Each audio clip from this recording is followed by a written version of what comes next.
copy and ultimate na pwedeng mas pumabor nga for SRG. Now for SRG, what's gonna be the last ban?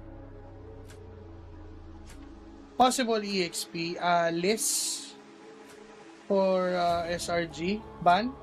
Tapos ang gagawin Eudora pa yung binan nila. Okay. So ang gagawin ng Pro Esports dito most likely ay kumuha ng hero for Saa, Mage. Tapos idedepende nila kung saan tong Ruby pag nakita nila kung nasan yung Freya. Baka ipantapat. Okay. Either XP or Gold, no? For Cozen or sorry, I'm Felix.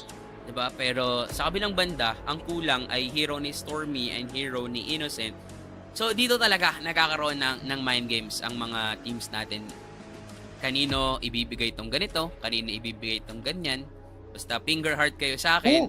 There goes the Vexana. Tama ka, hero ni Saha, pero personally hindi ko in-expect yung Vexana pick dito sa game na to. Maybe because iniiwasan nila yung glue ng SRG. So parang preemptive counter pick na lang din. Just in case SRG would go for an EXP glue sa kamay ni Cram. So there are a lot of mage choices, but syempre nandun yung layer ng crowd control ng Vexana. So maybe that's the reason why. And for SRG, is it gonna be a Moscow for Innocent? Or kanya yung Freya, kuha si Cram ng Yuzo? Kolod for Innocent. This is an XP Freya para kay Cram. And a Farsa for Stormy. So, signature, Stormy, Farsa, nagpa-MMR nga siya dyan nung mga nakarang MSC. Ang matindi rin dito, actually, sa Farsa, ang tapang niya, no? Kasi meron ngang Ling, meron ngang Ruby. Di ba parang, ang tapang, pero yun nga parang si Stormy na siya eh. Tapos yung sinasabi mo pa kanina na parang may mga counter nga sa ganito, may mga counter sa ganyan, pero walang pake yung mga players kapag sobrang master nila yung mga heroes na gagamitin nila. So, now for Cozen, medyo siya dito, forced to use actually a marksman. Parang kailangan para masabayan yung isang Claude. Harit pa rin yung gagamitin dito ni Cozen. So, ibabawi nila yung Harit and yung Beleric, pati yung isang Ling.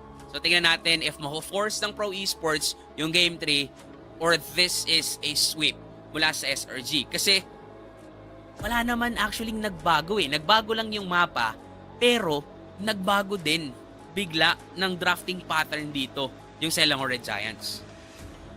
Bigla silang bigla silang lumiko ng ganitong klaseng composition from what we saw nung game 1 from passive, a very deep, hindi passive yung tamang term. Sabihin natin hindi ganun kagaslaw, hindi ganun ka-flashy na hero for Cram. Now they're giving Cram a Freya. So, sa isang non-artillery na Valentina ni Stormy, now they're giving Stormy a Farsa. So, instead of Pro Esports having the massive change sa Game 1 draft, SRG pa yung gumawa nun. Oo. Tingnan natin kung anong mangyayari sa game na to kasi yun nga, ang laki ng changes na ginawa ng SRG despite winning the game number 1. And for Pro Esports naman, for sure, they really want to force a game number 3 on this series. This is the Series 1 pa lang naman ng day 2 natin. Grabe yung panggugulo ni Coily. Ganito yung ginagawa panggugulo kay Coily at ganito yung ginawa kanina ni Humes. Pero alam na rin ni Humes kung paano umatras. Because this is a show na signature hero din talaga ni Humes. So unlike naman kasi nung meron sila nung game 1, naka-Urino sila dun sa top lane, sa XP lane. Now kasi, gold lane yung nasa taas. So, hindi nila magawa yung invasion na ginawa nila kanina nung game 1. Plus, Acho can do just a Jet Kundo. Yung badang, paulit-ulit yung control doon sa level 2. So, kaya din hindi nila pinili. But now, si Kais is trying to rotate doon sa gold lane and an easy first blood para sa SRG. feeling ko ang laking factor na nung pagkapanalo at pagkabawi ng SRG kanina. Because right now, even on the 1v1, nakita natin na naaaurahan na ni Innocent si Kozen. Diba? Nakita natin, tas ang bilis pa ng respond ni si Kais dito. So definitely, this could be an advantage para sa SRG. And at the early game pa lang, look at the pressure coming in from the 3 members of SRG. Talagang binibigyan nila ng malaking espasyo si Kais, pati na rin si Innocent dito. Look at Yumes. Diba parang hindi na nagiging malaya si Coily na gawin yung gusto niyang gawin on this game. Pero, mukhang lalaban pa rin ang Pro Esports. Nag-aabaw na posible pero may hinatak doon si Sorry I'm Felix. Pabubuhay naman si Cram. Ultimate wala sa Farsa. Pinasok na lang din ni Coily. Lower HP. Gapiso na lang yung buhay. At makakatakas pa sa kamay ng SRG and Pro Esports. Sila yung nag-initiate pero somehow sila din na nakakuha ng magandang kill doon. But the turtle will go to the hands of SRG. Inadaan na ngayon ng SRG sa macro and sa objective. And for Coily, nandun pa rin yung init actually ng paggamit niya dun sa link. Pero may problema nga is okay ba yung mga trades na makukuha nila? 'Di ba? Parang kung mabibigyan naman ng espasyo dito ng SRG, baka hindi okay na trade yun. Level 4 na si Yumes. O, 4 din naman. Itong si PPPPP. And there goes the kick. Bigla. Nagtitinginan lang sila dun sa damo. Tapos bigla kang nanipa. Ibang klase ka Yumes. Pero si Coily, 4 blades. Patay sa kamay ni Coily. Eto si Yumes. Wala siyang purple. Di siya pwedeng bumalik. Nag-aabang pa si Cram. Pero nandiyan naman si Sorry I'm Felix para siya isuportahan. But still, SRG. Yung early nila kanina, hindi na tulad ngayon. Oo. Iba na yung storya ngayon, no? Alam na nila paano sila mananalo sa mga team fight. Kung paano sila ang mauuna sa pag-take down ng mga miyembro ng Pro. And Pro Esports na yung nagre-react sa ginagawang plays ng SRG. And with that being said, makikita natin dito na ang laking factor talaga dun sa nangyaring pag-comeback ng SRG on that game number 1. But still, for Pro, ganun pa rin yung nakukuha ni Coily na early game. Maganda pa rin yung early game niya. Ang nagiging problema lang dito, hindi na ganoon ka-dominating. Dito sa baba, mukhang ito ang ido-dominate ng Selangor Red Giants. Nakakaramdam si Sorry I'm Felix. Tumatapang-tapang din kasi si Cram ng onte. Pumapasok-pasok sa tore. So medyo may idea ito. Sorry I'm Felix. Pero gumalaw na itong si Yumes. Jet Kondo. Papapaflicker out. Boy. Sorry I'm Felix. Buhay siya doon sa ginawang plano ng SRG. Di aabutin si Cram ng kanyang I am offended. Pero nakapwesto na ang Pro Esports doon sa Turtle. Kaso lang, mukhang Delix pa rin kasi ready ang 5 miyembro. Sipa na naman against P and Cram. Focus lang kay Sa dun sa likuran. Kanya-kanya na muna daw ang SRG pero mukhang okay lang pala. PPPP pa muna ang unang mamamatay. At sasayaw na si Kozen dito sa gitna ng laban. Pero ang problema lang, walang makuhang kill ang Pro Esports. Nakakuha sila ng tig-isa. O dalawa ang nakuha dito ng SRG. That's gonna be Sa and PB falling down. Pero Turtle ay hawak pa rin nila. Binigay pa rin si Guys. Hindi niya nilaban. Yung Turtle, kontento na sila sa 2 buhay ng Pro Esports. Grabe no, nakikita natin dito kung paanong minamadali ng SRG kumuha ng kills. Si PPPP na naman, yung Belerik na naman yung binibigyan nila dito. And look at Cram. Diba? Ginagawa niyang Uranus, yung isang Freya. Sinusubsub niya lang yung mukha niya sa kanilang kalaban kasi alam niya sa ngayon na hindi pa siya kayang patayin. Kung kanina wala pa yung Ruby, pag sumama yung Ruby, dun pwedeng mamatay itong si Cram. Pero sa baba, masyadong mainit. Si Coily, okay, may mga tipi-tipi pa. Nag-hello lang sa kapwa niya Pinoy. Pumawala lang ng bagya. Kumbagay, pinakita lang na andito ako. I am here. Diba? Hindi I was here eh. Kasi nandun pa siya kanina eh. Pero, kung babalikan natin yung binanggit mo kanina about Cram, ginagawa niyang Uranus yung Freya. Ang problema, may damage to.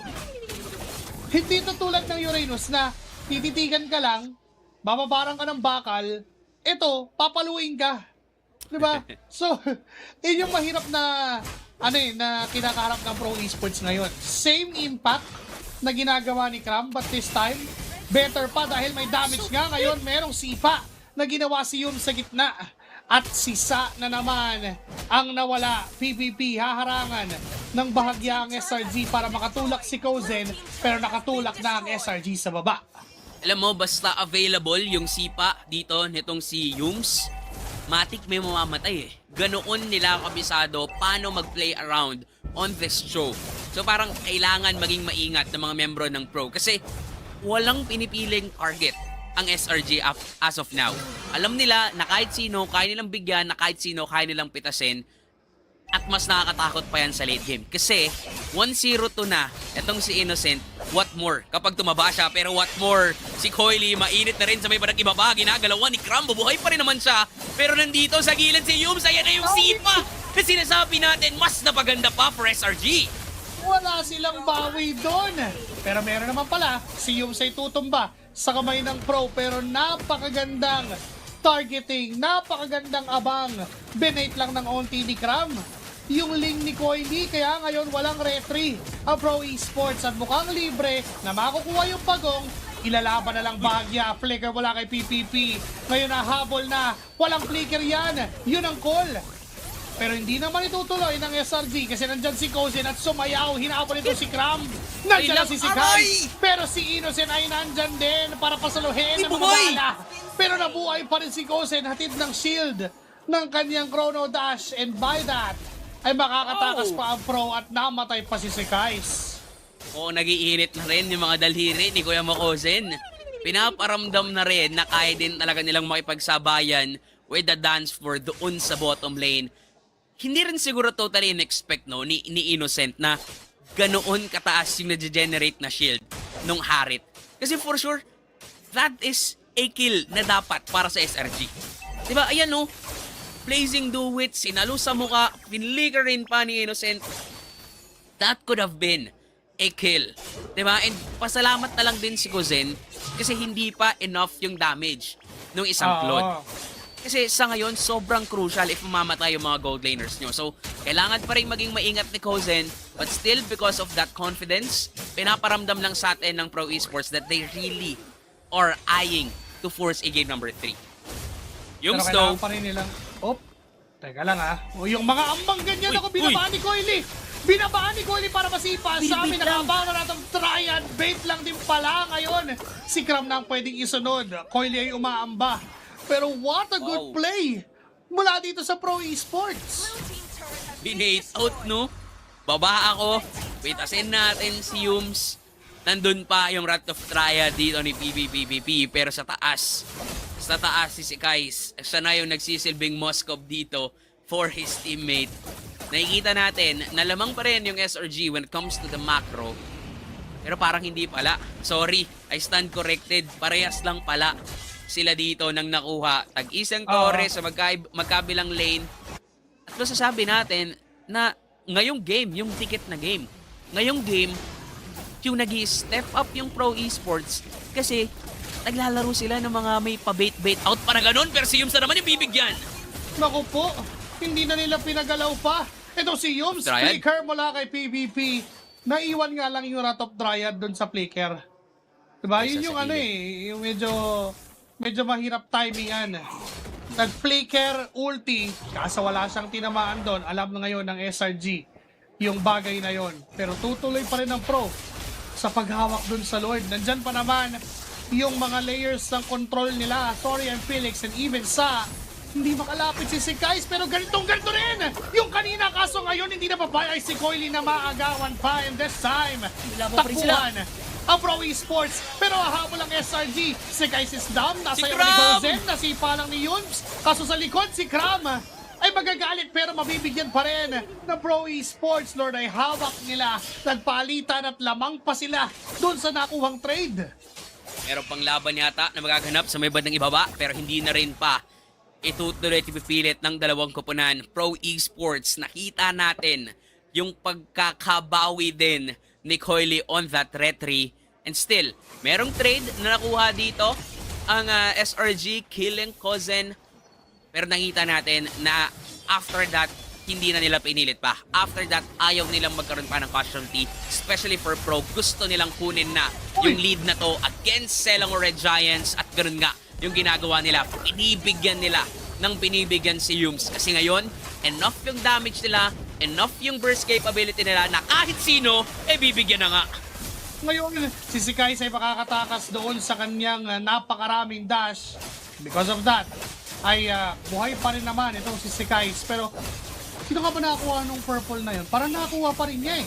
Kaso dito sa taas, sorry I'm Felix, naultihan na lang ng farsa ni Stormy, pero still ay buhay pa din. Na-burst down naman na yung Lord. Hawak ng Pro Esports ngayon yung control at si Coily, si Innocent ang plano. Tempest of Blades, 1, 2, 3, 4, and enough yun para patayin ang gold lane ng SRG at makaka-fledge points out. Buhay siya sa kamay ni si Kais and Pro Esports right now. Ginagalawan at inuutakan ng SRG. Masyadong mainit si Kuya Coily. Kanina rin naman kasi, mainit naman talaga yung kanyang link. Sadyang nanakawan sila doon ng isang Lord at nagbago yung takbo ng laro. Ngayon, hindi sila nanakawan. Nasa kanila pa rin ang lead. Coily, pasok na naman. Gusto na naman ng Powell. Look at that! I'm offended with a flicker. Sabay gamit ng Wrath of Dyad. First down. Agad si Sikais. Wala pa mang objective. Pero still, for Pro Esports, sila ang may hawak ng control ngayon. Yung binabanggit natin eh, pagkalaman mo yung Hirara, all you have to do is just one ground control. At si Sorry I'm Felix yung nagsimula nun, Coily. Tempest of Blades, tatapakan sa gitna. Pero kukuha lang ng Torre, 25 seconds bago magka-Lord. Mabubuhay naman itong si Sikais. Pero, yung control ng Pro Esports sa mapa, parang ito yung ginawa kanina ng SRG. Yun nga, 'di ba? Talagang hinahawakan lang nila yung control. Tapos kapag may lumaban, edi sige, lalaban tayo. And sobrang surprising nito, Joshua. Kasi normally, hindi naman talaga mag-initiate yung mga link users. Normally, sila yung mga tagalinis eh.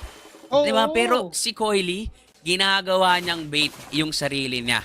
Pino-force niya na mag-react yung kalaban, tapos sabay pasok nung iba nilang tropa. Lord, kalahati. Si Yums na naman yung sumisilip. Nakabang si P, Sipa against PPPPP. Si Coily ang target niya, ito si Stormy. Wala pa namang namamatay. Coily is at 55% HP. Ngayon iaatas muna, kakalma munang muli ang laban. Complete 5v5. Umuwi si Stormy. Wala pa siyang flicker. Nandyan si Yums, naguguluhin lang si Sorry. Felix, but si Gozen! Gozen! Ang makakakuha ng Lord na yon. Blazing Duet mula kay Innocent. Si Guys is down. Ano po si Gozen? Tempest of Blades once more. Mula kay Coily sa likuran. Karami mamamatay. Ngayon si Stormy na naman ang pwedeng punteriyahin. Si Coyle! Inabot pa na shutdown kill. Si Yums ang pwedeng isunod. Tatlo ang wala sa SRG. At galit na galit ang Pro. Grabe naman ang Pro Esports ngayon. Hindi namatay si Gozen kahit sa kanya binubuhas lahat. Ngayon si Yums nagiging target, pati yung base turret. Gusto na yatang tapusin to ng Pro Esports. Hindi nila hahayaan makabawi ulit sa kanila ang SRG. And they will secure the game number 2. Hindi na pababawiin pa ang Selangor Red Giants.